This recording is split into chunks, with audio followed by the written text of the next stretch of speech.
Hi guys, I hope that you're all doing well. So I am actually getting ready to go watch Barbie for the second time.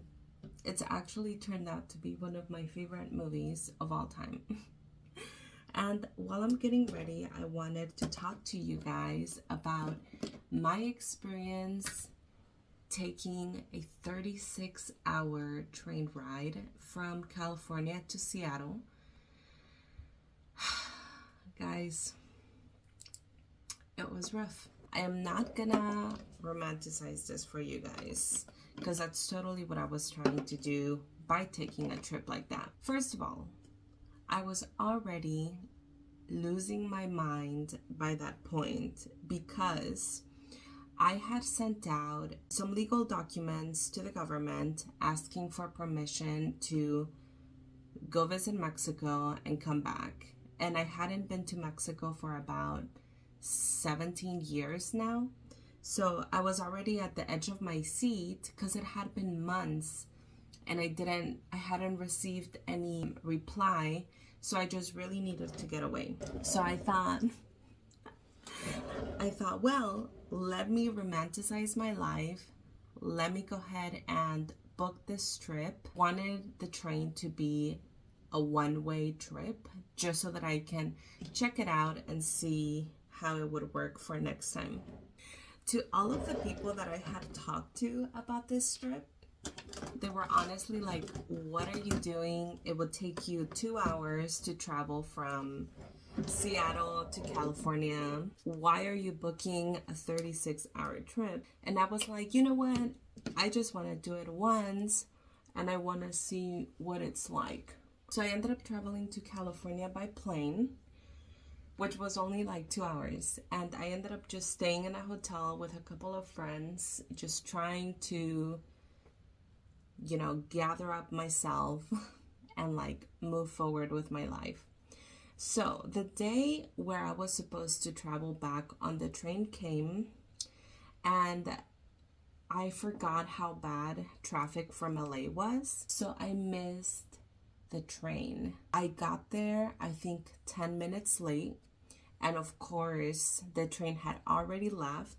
So they were like, well, your option is to catch up the train in Victorville, I think, which was a 5-hour bus ride. So I was like, okay, you know what? I'm not gonna let this ruin my trip.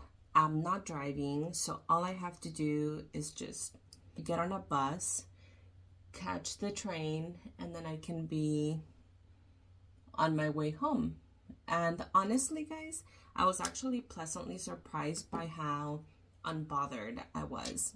I was planning, I'm not in a rush, so I don't need to worry about like time. I got some Starbucks. I was just listening to my audiobook and music. So that was like a 5-hour bus ride, right? Which honestly, it was a little bit difficult, but like I said, I was unbothered. After that, we get to the train station where I'm supposed to be catching my actual train. I get off the bus after a 5-hour bus ride.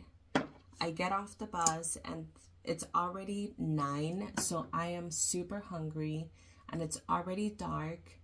And they actually tell us that the bathroom in the train station that we just arrived to doesn't work. So they were like, there's gonna be a train coming in 20 minutes, so you guys can wait here and use that bathroom, but there is no bathroom currently. So dude, by the time that I got off the bus, I needed to pee so bad. So I was like, okay, there has to be a place where I can go eat and have some food. So I'm looking at my map and I do see that there is a little downtown area, but it's across a dark alley that has a big RV just parked. Bro, I have seen horror movies that start like this. So there was another girl there, and I was just like, hey, are you planning on going anywhere to eat? She was like, yeah, I'm really hungry, but I don't have any food. So I was just like, you know what? If you want to join me, I will buy you some food. She was in the train that I was in, and she was holding her stuff in a garbage bag. I was just trying not to freak out, but I feel like that was definitely a red flag. And then she told me that she had ran away from home, so that's why all of her stuff was in a garbage bag. We ended up going to eat to a place, and the food was actually pretty good. But by this time, I think there was an hour and a half left of waiting until the train arrived. So then we went back to the station, and it was so hot in there, and the AC was also not working. And there was this guy just dancing, and it was already dark. But yeah, there was just this guy just randomly dancing, and I just didn't want to make eye contact because I don't know this person. That took a long time, and then the train finally gets there, and I didn't book a room. I just booked a seat because I was like, well, you know, I'm sure the seats are gonna be comfortable. So no one was sitting next to me by this point, and the seat was okay, but it was not a comfortable sleep at all. And mind you, the trip for this train costed double than what I would have spent on a 2-hour plane ride, but I just wanted the experience. So the train gets there, the people are nice, and I end up like using their little bathroom to wash my face and brush my teeth, and then I just go to sleep. And I couldn't really sleep because I felt like I was waiting for someone to enter the train and like sit down next to me, so that was kind of freaking me out. I was already kind of losing my mind, right? Like, dude, I swear to you, I was like journaling and writing and crying on like my way, or while listening to music. I was just like crying and writing down my thoughts. So something that had been really important to me was to check out their dining cart experience. And I had made sure that the ticket that I bought allowed me a place in there because I just wanted the experience. So I ended up buying like the business class instead of coach, because apparently you can't use it. You can't use the dining cart if you purchase coach. So then I really looking forward to lunch, right? Because I was like, oh, this is gonna be so cute. And I was completely aware that they were gonna sit me next to strangers, and I had no issue with that at all. So I start stepping into the dining cart, and this guy literally comes out like this, and he's like, you need to step back. And it was just very rude to me. And I was like, oh, okay, whoa, my bad. And then he was like, what do you need? And I was like, well, I would like to eat breakfast. How do I do that? This is my first time here. And then he was like, oh, well, you need to listen on the speaker so that we say when we're ready. And I'm like, okay, cool. That's so then I go back listening for the speaker, and no one says anything. So I was waiting for about like 30 minutes, and then I didn't hear anything. So then I go back, and that same guy is still there, and I'm like, hey, I just want to make sure that I'm not missing breakfast. And he was like, were you not listening to the speaker? And I was like, I was, but I didn't hear anything. By this point, I was upset. I was like, okay, guy, what did I do to you? Why are you so angry? So then he was like, okay, let me go ahead and get you set up. So go ahead and come back in 10 minutes. So then I go back like 10 minutes later, just as he had said, and there are multiple tables open. Like, I saw this, right? And there was one table where there was an older gentleman. That's totally fine. So I'm like, hey, I'm here. And then he's like, okay, you can take that table. And it was right in front of the older gentleman, which was totally fine. But I was like, hey, so if I happen to face the way opposite of the direction where the train is going, I get car sick. Is it possible for me to just switch to another seat that's facing that way? And he just super rolled his eyes and he was like, well, you know, it is our policy to sit you guys with other passengers, part of the experience. And I'm like, I completely understand. And I looked at the older gentleman and I was like, sir, no disrespect. This has nothing to do with you. I just want to enjoy my meal without getting car sick.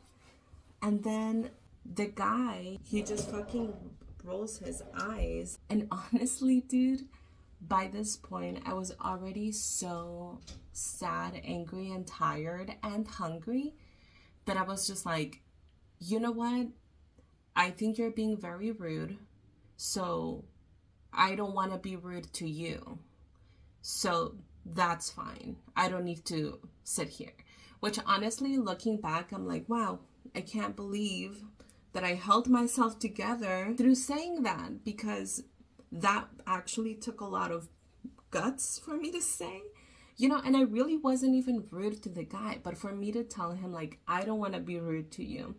So I start walking away and the guy's like, no, hold up. What's going on? What's the problem? And I'm like, honestly, you've been rude to me ever since I saw you. And I'm not really understanding what's going on or why you're being so rude to me, but I don't want to be rude to you. So then I end up just going back to my seat and crying. Seriously. And then over the speaker, this guy makes an announcement. Hi everyone, we just want to remind you that if you would like to partake in our dining service, you need to expect to be seated with other passengers. It is a part of the experience, you know. But I was already so upset by that point. And honestly, I took this trip last August, so exactly 1 year ago. And at that point, a lot of the railroad workers were about to start a strike. In fact, I think they started a strike 2 weeks after my trip. So I'm like, I understand where you're coming from, sir, but you're not helping me romanticize this. So to those wondering what my experience was, or to those wondering what I think about the trip, I would not recommend it and I would not do it again. It was probably one of the worst trips I've ever taken. It was very expensive. It's fine. I don't regret it, I guess, but I would have just preferred to purchase a plane ticket, be on a plane for 2 hours, and then enjoy my time where I'm going. See, and it's crazy because the reason why I wanted to try this out is because Amtrak has this program where you can travel to different state parks by train. So it's like multiple days of being in the train, which I was like, that sounds awesome. But honestly, after trying this out, and I'm glad that I did, I would never do this again. So I'm gonna go ahead and finish up getting ready and I'll show you guys my outfit. Hi there, get ready with me to watch Barbie for a second time, and I want to go as vintage Barbie. So I start off with this dress, I add a petticoat to give it some form, and in order to make my waist look smaller, I add this belt. Then I top it off with a vintage hat that I thrifted. And last of all, this beautiful coat that I bought at a consignment store. And I love tying these into a cute little bow. So I'll see you guys later. Bye!